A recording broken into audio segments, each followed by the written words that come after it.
Our next guest is honestly one of the best fight analysts there is, with all of his excellent work on BT Sports, Inside the Octagon with John Gooden, the UFC commentary desk, and of course the War Room on his own channel, Full Reptile. He is kind enough to stay up late and join us here to help preview UFC 254. Stand up, get out of your chairs, because the one and only Dan Hardy is back on the program. Dan, welcome back to Submission Radio, man. It's great to have you.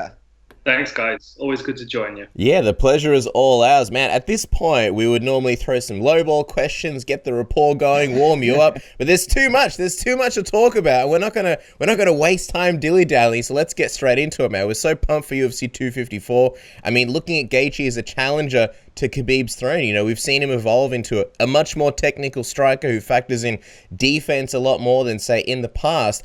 What would you say are sort of the biggest changes he's made over the last couple of years since, you know, his losses to Alvarez and Poirier, and how would you say those changes help him in there against Khabib this weekend?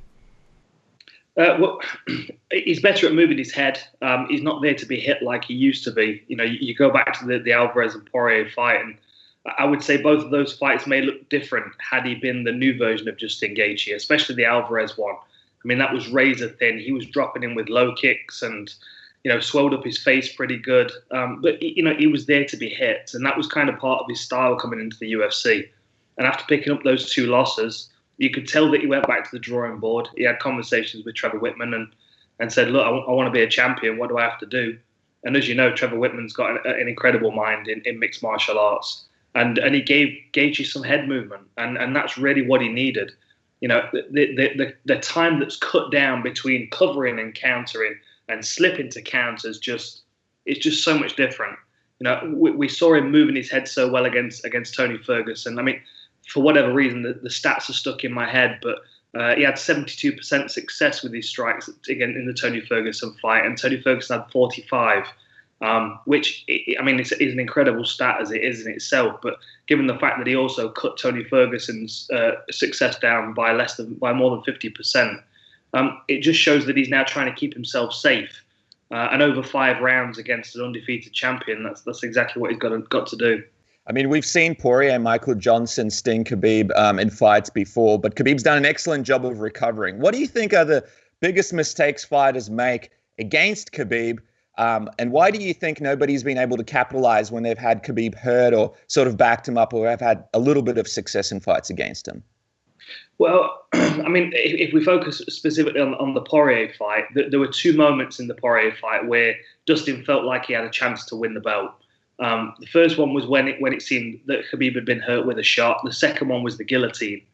And the thing that stood out to me in both of those moments is that there was this kind of wave of excitement and panic that came over Poirier because he felt like the win might be there. And I think that, you know, a lot of people, I would imagine everybody, when they step into the octagon with Khabib, they know that their chances of winning are slim, even if they are very confident they can do it. And they know the windows of opportunity to win are very slim because he controls the fight so well. So I think in both of those situations with Dustin, he just got overexcited. He threw everything at Khabib in that moment. He got caught up. I mean, the guillotine, to me, looked very close. And you could see Khabib, there was a moment where he felt like he was safe, and then he had to stuff the leg and pass the half guard to relieve some pressure. But I think in both of those moments, because the moments to win are few and far between, when they present themselves, people kind of panic. And I think that's what we saw against Dustin Poirier. And I think that what we know about Gaethje is that he's got a very high strike rate. I believe it's actually the highest strike rate in the UFC. His takedown defense, although it's not been tested a great deal in the UFC, is also very good. I mean, his takedown defense stats 80% success, but the 2 times he has been taken down, he spent 17 seconds total on the floor. And I don't know how much we can count those takedowns if they didn't really control him for, you know, much more than 10 seconds apiece. I really think that this is where we're going to get to see what Justin Gaethje's takedown defense is about, and if he's got the conditioning to keep it up. Because he has said himself the reason he doesn't wrestle more in fights is because it's not a good use of his energy system. You know, he'll get tired wrestling. And that's really what Khabib has to do. That's what he does so well. You know, he tires people out, he wears them down, he breaks them, and then he wins. Then he takes the victory. Justin Gaethje has to be well conditioned going into this one, and he has to expect to defend takedowns for at least the first 10 minutes before he may be able to get a shot off on the feet. And we see he's been training with Kamaru Usman ahead of this fight, which, is a pretty good training partner if you're training for somebody like Khabib. I'm just wondering, though, when it comes to Gaethje and obviously his striking, you mentioned how he has such a high strike rate and he just drowns guys with pressure. But I'm wondering, against Khabib, do you think it's better to be the old Justin as far as pushing forward and trying to drown Khabib with his own pressure and throwing relentless strikes? Or do you think maybe more of this Tony Ferguson one who maybe waits for Khabib to come forward and then counters him? Which one do you think would be sort of the better option if you're Justin Gaethje? I certainly think he needs to. I think he needs to be intelligent with when he's throwing his strikes. He doesn't want to be lunging forward and giving his hips up too easily because he'll spend most of his time defending takedowns. But at the same time, he can't be too hesitant and not throw because it's going to be his striking pressure that's going to be able to command the octagon. And the difference between having the center of the octagon behind you and having the fence behind you means much easier takedowns defended. Most of Khabib's takedowns are up against the fence where he's able to push your hips into the fencing and get to your legs much easier. So Justin, I think he knows that if he's got the octagon behind him, sprawling into that space is going to be easier for him. But obviously, he's going to have to control the octagon with his strikes. I think the unwise thing to do early on will be to use too many low kicks because that's going to put him on one leg, and that's going to give the takedown opportunity for Khabib much easier.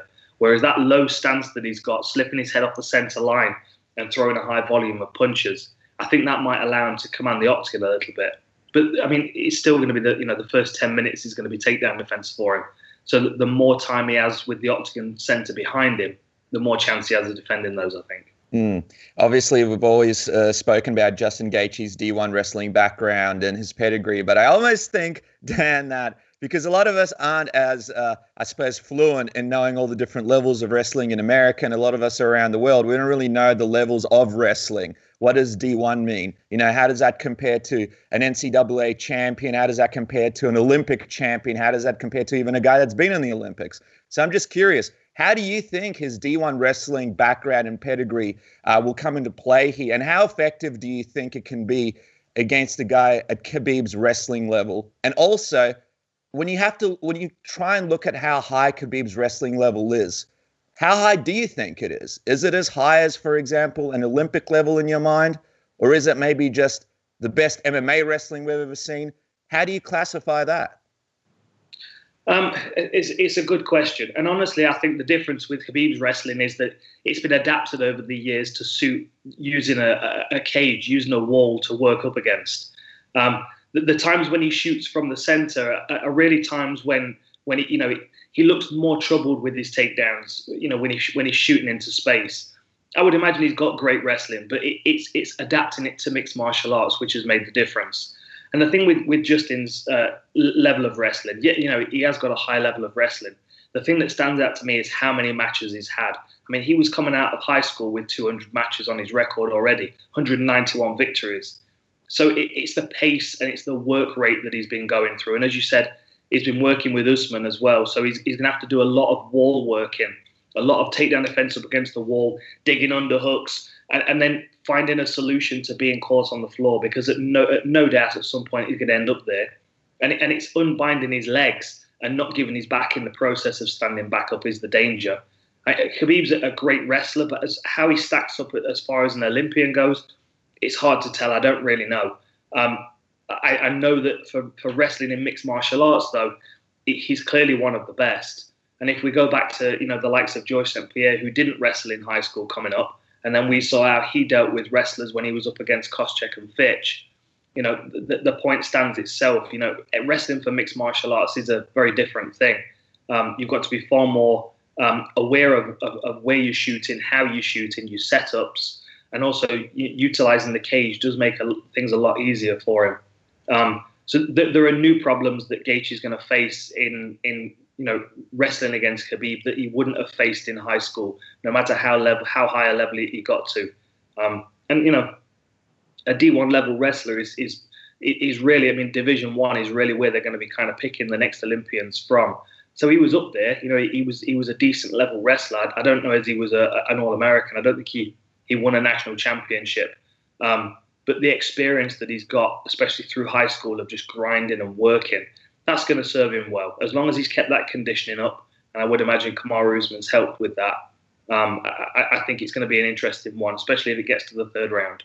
How important do you think it will be sort of at the start, that first wrestling exchange, in terms of both guys sort of knowing what's going on and where they're at in this matchup?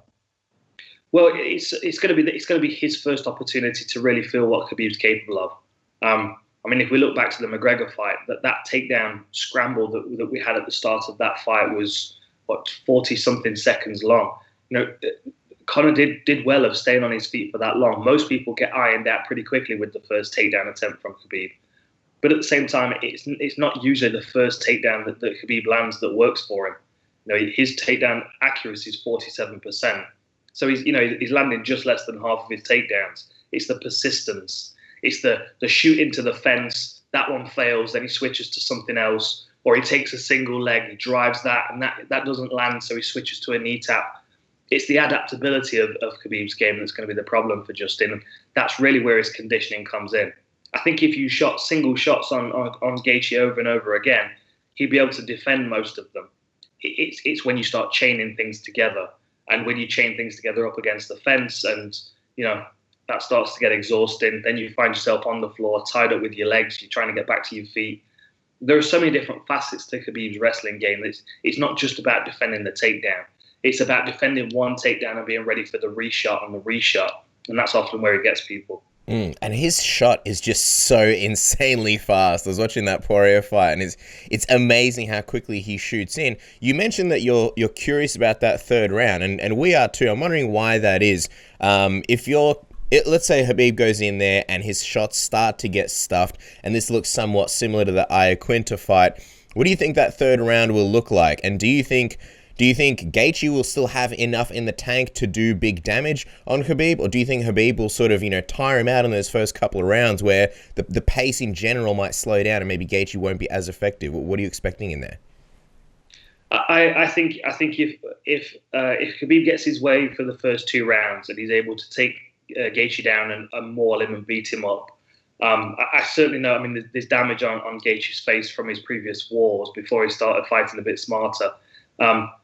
As far as his conditioning goes, that's the thing that's in question. I don't know, but my feeling is that if Khabib kind of has his way with him for the first two rounds, that third round, although Gaethje is still very dangerous and does carry power into the later rounds, he's not going to be as efficient and as sharp as he was in the first two, which may make Khabib's it may make his striking game a little bit easier to deal with.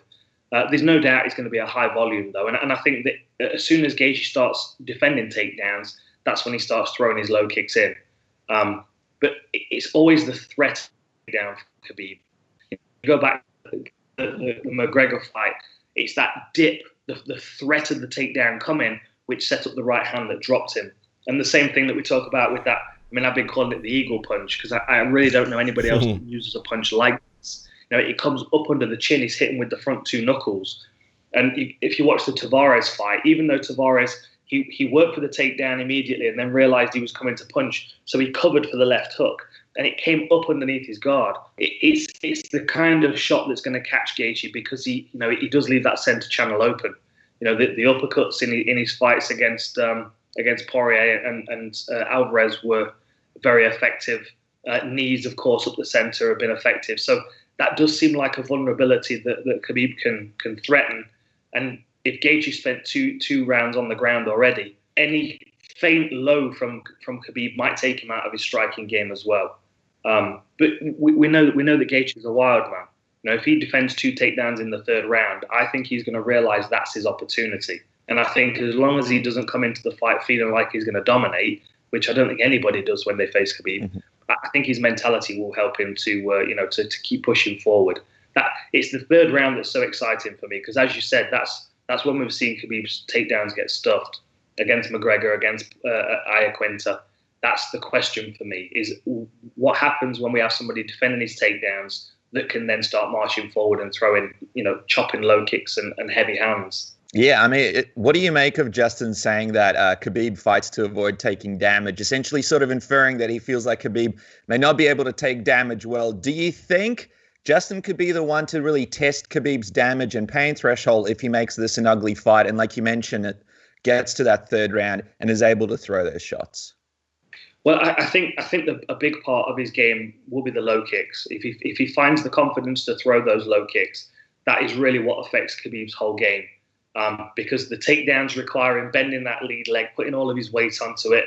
A lot of his strikes require him stepping onto that lead leg. I mean, we've seen a sharp jab out of him in the Iaquinta fight and in the McGregor fight. But the dip overhand and the dip eagle punch, they're two things that require that lead leg, to be able to bend and bend comfortably. So I do think that the low kicks will be a part of Gaethje's game, an effective part, if he gets into that third round and finds the confidence to do it.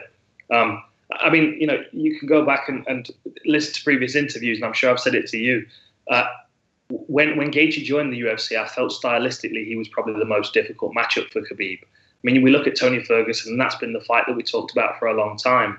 But the reason people felt like Tony might have a chance is because he's kind of the antithesis of Khabib. He's a little reckless. He throws a lot of sharp spinning elbows and wild stuff. He's quite unpredictable. And then he fights off his back very well. So you kind of felt like, well, maybe he's the opposite puzzle piece for Khabib, and maybe that's why he'll be successful. But I don't think that's the case. I think somebody that's gonna cause Khabib problems is someone that can have that nasty brawling front headlock style of wrestling, which we know that Gaethje's got. I think he's the toughest test in the division, and I really don't know. I don't know who else we throw at Khabib if he comes through Gaethje. I mean, the only name that keeps bouncing around in my head, and this is a bit of me daydreaming, but I would love to see him face GSP if he comes through Gaethje. Otherwise, he's kind of in that same circle of he's going to be in the Anderson Silva situation where he's fighting guys that were coming into the top 15 when he was already champion. The likes of Charles Oliveira, and obviously we've got Michael Chandler joined the UFC now. So I do think Gaethje is the toughest test so far, and I just think stylistically the reason why is because he can hit heavy and he can wrestle. Outside of those people that you mentioned, obviously GSP a great matchup. Do you think, because a lot of people want to see it, that rematch with Conor McGregor, but with the Conor McGregor that's had a proper training camp, we all heard a lot of the rumors going into that fight. He had some success against Khabib. Would that be a rematch that you'd like to see as well, potentially, if that GSP fight didn't materialize? I think honestly, Dan feels very strongly about this. Hole in the table. I think, to be honest, I mean, for me, Conor needs a couple of fights in this division. He needs a couple of wins in this division to validate himself as a top contender. You can't be a contender because you can garner a big pay-per-view interest. That just doesn't work for me as far as the rankings go. And Khabib's not in this for money. In an interview recently, he said, "You couldn't pay me $5 billion to fight Conor McGregor again. You couldn't give me the UFC because the main thing that Conor wants is attention." And from Khabib's perspective, he's beaten Conor. He shut him down pretty comfortably over the space of several rounds. Like, Conor wasn't really in the fight, as much as his tweets today have suggested that it was far more even than we remember. He really wasn't in the fight. Khabib controlled it all the way through. The only time that Conor looked all right was in the third round when he started defending some takedowns, but that was short-lived as well. It just doesn't make sense to me, and I don't think Khabib's going to take it, no matter what's on the table for him. No amount of money is going to put Khabib back in there with Conor McGregor, because I think he wants to close the door on that. It must have been a very exhausting process for him to go through to deal with Conor and all of his antics. And I honestly just feel that Khabib doesn't feel like Conor deserves to be in there with him anymore. If Conor comes back and he beats Poirier, then he fights somebody else in the top 3 or 4. Would it have to be at 155 in your opinion? Say it again, sorry. Would it have to be at 155 if he was to fight Poirier, or would welterweight suffice, you think?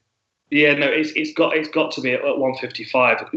I have a criteria for people taking a fight, a championship fight, and it's across the board, regardless of how big a pay-per-view draw they are. They've got to step on the scales at 155 in their previous fight, and they've got to be booked for 5 rounds. And Conor coming back and fighting, fighting Cowboy at 170, then fighting Poirier at 170, it just doesn't make the argument for me. It's quite disrespectful to the division when you consider that there are other guys that are putting good win streaks together. It just doesn't make sense to me, and I just don't think Khabib he's in need of any kind of amount of money that would put him back in there with McGregor either. Even if he, as Khabib said, he needs 10 wins in a row. I don't think Conor's got the capacity at the moment to dedicate himself to 3 hard training camps over 3 good lightweights. I just don't see it happening, and I'm not particularly disappointed about it, to be honest. I think the same outcome would happen again. I'd quite happily see Conor fight Poirier at 170. Maybe a Nate rematch. There are fun fights for Conor. He's just not lightweight championship material anymore, especially not while Khabib's the champion. And I think there are other guys in the division that would also be very problematic for Conor as well. So, even if Conor came back and fought Islam Makhachev, I think that's a horrible fight for him as well. I think we've seen the limit of Conor's skills at 155, and the biggest thing is he makes a lot of money as a pay-per-view draw. So there's a few guys out there who can get that payday, and Khabib's not the one that wants it. A lot of interesting points there. I think a lot of people agree with you as well, Dan. I wasn't going to ask because I didn't want to go too far into this whole GSP Khabib thing, but just while we're sort of somewhat on the topic, I want to get your thoughts, because a lot of people say, GSP Khabib, and I think Luke Thomas was the one who brought it up, and that is, how impressive is it if you beat GSP in his older age at 155, versus, say, beating, say, a Kamaru Usman in his prime at 170 for the welterweight belt? Not that I'm saying that Khabib would go up and fight Usman. That seems very unlikely. But I guess my point is, if that fight were to happen, do you think it would have to be at welterweight to make it, I guess, that much more of an impressive, legacy fight for Khabib? Or do you think it's just as impressive at 155 and it's more about the name value in a sense? It's a good question, and I think to be honest, the best thing for Khabib to do would be to go up to 170 to fight GSP, because that's giving GSP the advantage that he has naturally in that weight class, which is what I would like to see from Khabib. I think if we saw GSP cutting down to 155, I'm not saying he couldn't do it, but it would certainly weaken him as an athlete. He's a big muscular individual, and I know he fought at 185. But he could make 155. I just don't think it would be a good version of him, especially at his age. But fighting GSP at 170 as a final legacy fight to get to 30-0, I mean, that's the fight to make. That's more interesting for me than him fighting Usman or Covington or anybody at that weight class. Because of the style of GSP's fights, what he used to do to people. Could he do that to GSP is the big question. I'm not sure he could at 170, but I would love to see it. Just want to touch on the mental aspect of this fight real quick, Dan, and we'll move on. Obviously, a lot of stuff happening with Khabib, his father passing away, and so much to go through, such a challenging time. Some of the media has asked him about it, and I think he answered the question really, really well. How would you feel in the same situation? It's difficult, but at the same time, it looks like he's focused on this fight. Javier Mendez saying that he looks great in camp, and they don't really speak about it. How much ultimately do you think this will affect his performance there coming this weekend? Will it have any effect at all? Could it almost show us a better Khabib, a more motivated Khabib that wants to really put on a performance for in his father's memory? Or could there be any kind of negative implication, in your opinion? No, I can't see a negative implication coming from it, to be honest. I don't think he's got the kind of mentality that can be weakened by something like that, only strengthened. The difference with, when his father was here, his father always dreamed of him getting to 30 fights undefeated. That's Khabib's drive now, and that is what he would do to honor his father in his head.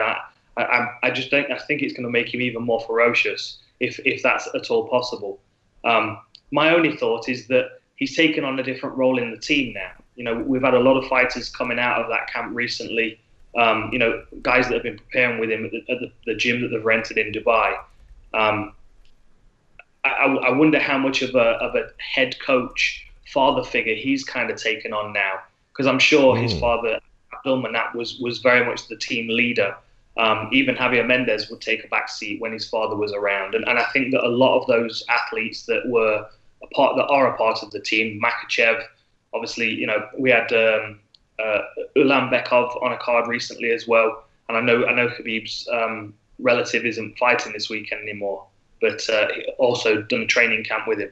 I would imagine a lot of those fighters have kind of lent on Khabib when they would have lent on Abdulmanap instead.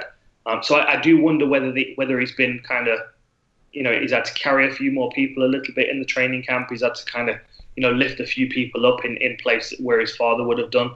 But when it gets to fight time, I just don't think it can have a negative effect on him.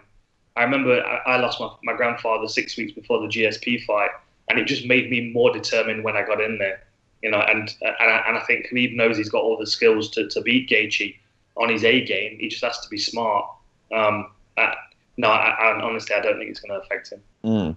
And I know obviously Khabib has taken it one fight at a time, but an angle that people haven't really spoken about is him losing. If he does lose to Justin Gaethje here, we know he's planning for at least one more fight.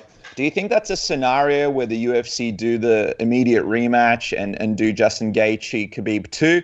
Or is that a scenario where you'd like to see sort of the division keep moving and maybe Khabib does have that big GSP fight or something else outside of the title implications? Honestly, I think an immediate rematch would be the only call. And I'm sure that Khabib's management are smart and they've got that written into the contract anyway. Given the fact that he was such a dominant champion, and obviously this depends on how he loses as well. If Gaethje comes out in the first round, catches him with an overhand right, and knocks him out, absolutely there's going to be an argument for a rematch. If it's a 5-round mauling like Tony Ferguson experienced at the hands of Gaethje, then perhaps not. But I also don't think that's going to happen. I think if anything, it's going to be a shot that catches Khabib after a couple of rounds of him being dominant. It would make sense to me. I think Khabib would want that rematch, and then that's where we get his last two fights, because he'll have the rematch against Gaethje and then the rubber match to decide who's actually the champ. But I wouldn't mind seeing that absolutely if he does pick up a loss, because I got some stick for this when I said it on my War Room breakdown, but I'm excited when a fighter picks up a loss on their record because they come back better. I mean, they come back better or they come back not at all, And I think Khabib's that with any kind of adversity, I think he goes back to the gym, regroups, and he comes back a better version of himself. If in fact he needs to be a better version of himself, he might still just walk through Justin Gaethje, and then we're all like, well, I mean, I guess this is the best version of Khabib we're going to get. There's one video that stands out in my mind though, and it's a loss in a Sambo tournament. And he just drops to his knees. He's absolutely distraught that he lost the match. And I would imagine he's still got the mentality that would haunt him today. So there's no way he would pick up a loss and then move into a different division. He's going to come back for, not even for the belt, but for the victory over Justin. Good. Okay. Well, then I think anyone who was concerned about Khabib going away after this fight, I think you've systematically restored their confidence. By the way, Dan, are those notes behind you? Are those fight notes? This is like the beautiful mind route you've taken, drawing on the glass all over the hotel suite. Yes, I have. Yeah, I bought, because I stayed in a room like this last time, and this is the glass wall. Mm-hmm. So I have chalk pens in my gym, and I write all over the mirrors. So what this is actually the fight cards. That's 253 at the top. Wow. And then these cards worked. And then this was the card last weekend with some notes. And then over on the other side, I've just moved it slightly. You can see I've got the weekend's card ready for notes to be added and my Jeet Kune Do logo, which I've added to the wall. Nice. And then off camera. Room this time. Yeah, and then off camera on the other side is a hit list, Kill Bill style, of people who have wronged you in Abu Dhabi. I don't want to take up all your night, but because for the Aussie market, obviously, we have to quickly ask you about Robert Whittaker and Jared Cannonier, if you have the time, Dan. Yes. This one, to me, very exciting fight because you got a monster in Jared Cannonier, who for a long part of his career was a little bit green, but very, very athletic and very, very obviously explosive. He's got those killer leg kicks, and now he's sort of coming into his own. I wonder how those leg kicks match up with a guy in Robert Whittaker, who relies so much on footwork and darting in and out, and obviously the quickness and the speed. How do you see that sort of combination coming together on fight night? Well, as we've seen, we have seen Rob Whittaker's game affected by low kicks in the first Yoel Romero fight. It's a different kind of low kick, but the thing with Jared Cannonier is everything he throws is powerful. Even if he's not intending it to be powerful, he's one of those kind of athletes.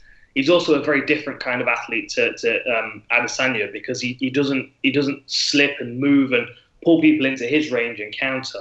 Like he's got a very kind of It's nice, fundamentally basic and sound kickboxing Muay Thai approach. He blocks things with his forearms and his shins. He walks people down. He makes people feel very uncomfortable. When they do attack him, he has got some head movement, but he's not giving too much ground, and he will punish you if you overreach. I think that's what we need to see from Rob Whittaker in this fight. We need to see him use all of his skills and all of his experience. And I wouldn't even be surprised if we see some grappling out of Rob this time around. Even if you can take Jared Cannonier into deeper waters where we've not really seen him at middleweight, I think that could be a good test for him. I know Rob's been back in the gi recently when he's not on the video games. You've seen he's got his games set up in his room. He's been occupying himself during quarantine.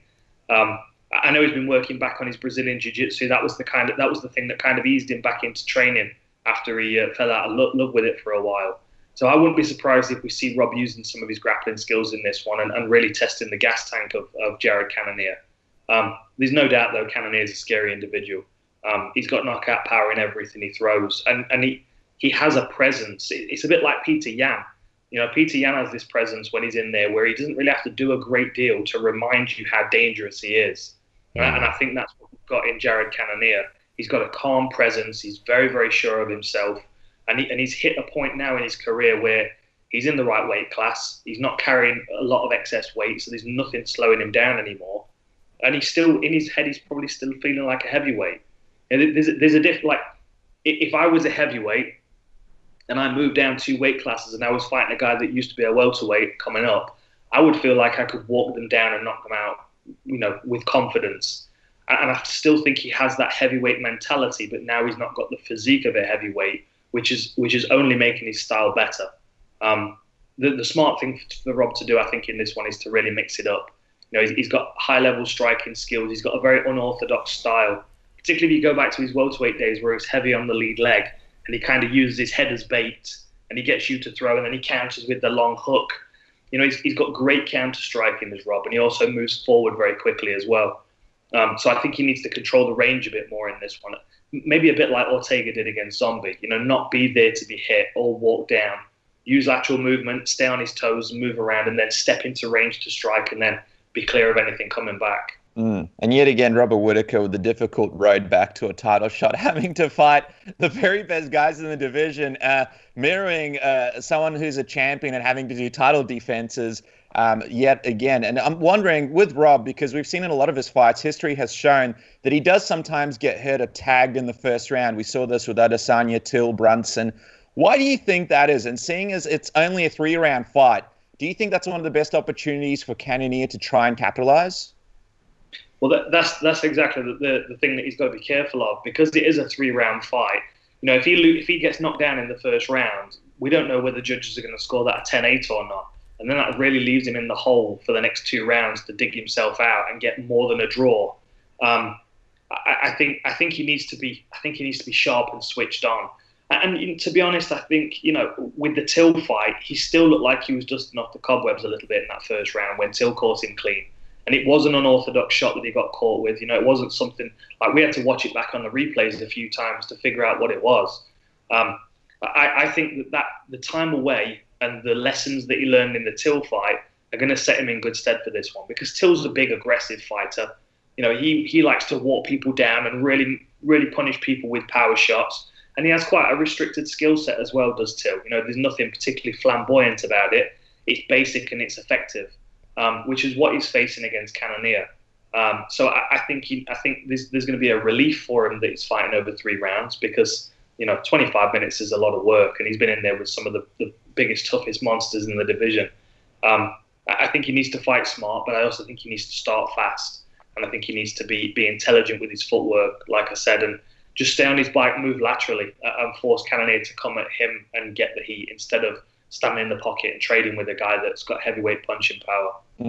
Last question from me, and that is the division itself. Obviously, this is for the title shot, but now we see Israel Adesanya is not going to be coming back this year. He's going to be helping out his teammates, coming back next year, and he's talking about moving up to light heavyweight. So my question for you, Dan, is what would you rather see? Would you rather see Israel potentially rematch Rob or fight Jared Cannonier next, or go up to 205 and fight Jan for the light heavyweight title? I would much rather see him stay at middleweight right now. I think, the light heavyweight division has just got a breather with John Jones moving out of the weight class. A potential super fight with John Jones is always going to be there, regardless of whether it happens at the beginning of next year or the beginning of the year after. I think the middleweight division's red hot right now. I think if Jared Cannonier comes through Whittaker, then that's the clear, obvious next challenger. We've also got Till fighting Hermansson soon, and if Hermansson, is able to pick up a victory over Till, there's another good contender there. I also think there are some interesting super fights floating around for him, as former middleweights that could be interesting thrown back into the mix. The likes of Luke Rockhold, I think, would be a really interesting one for Adesanya, because he's got a very opposing skill set. I don't think we need to see him move up to light heavyweight right now. And the problem is, if he goes up and beats Jan, then does he defend both belts? I mean, that's a 20-pound gap between those two weight classes. It's a lot of muscle mass to be contending against. I mean, I know he's fought bigger guys in his career, but at the same time, I do feel like he wants to chase that Anderson Silva record at middleweight and just really lock the division down and clear it out. He's a young man. He's got time to move up in a couple of years' time. And to stick around and take out the rest of these contenders would be very, very impressive. Much more impressive than moving up to light heavyweight and grabbing that belt in my eyes. And we love our Luke Rockhold, so that'd be a fun fight that we would definitely love to see. But there you go, guys. You have to tune in to Full Reptile. Those guys do a fantastic job, and obviously Dan Hardy just absolutely killing it with all the breakdowns, all the previews. I know you did a lot of content previously, but I feel like you've bumped it up even more now. You're doing all sorts of post-fight analysis, individual massive videos for individual fights, and I know people are just loving it. So make sure you guys check out Full Reptile. You can also check out the book Full Reptile as well. It's available at Dimmicks here in Australia. Dan's excellent work on BT Sport. Also, Listen with Mark Goddard. And of course, the man on Twitter and Instagram at Dan Hardy MMA. Be nice to Dan. I see people getting worked up every time you have an opinion. It's like, the man can have an opinion. We appreciate that you give us at least your honest thoughts. So always appreciate you stopping by, Dan. You've been doing excellent work on the commentary desk, man. So thank you so much. Thanks, guys. Always good talking to you. I'll speak to you again soon.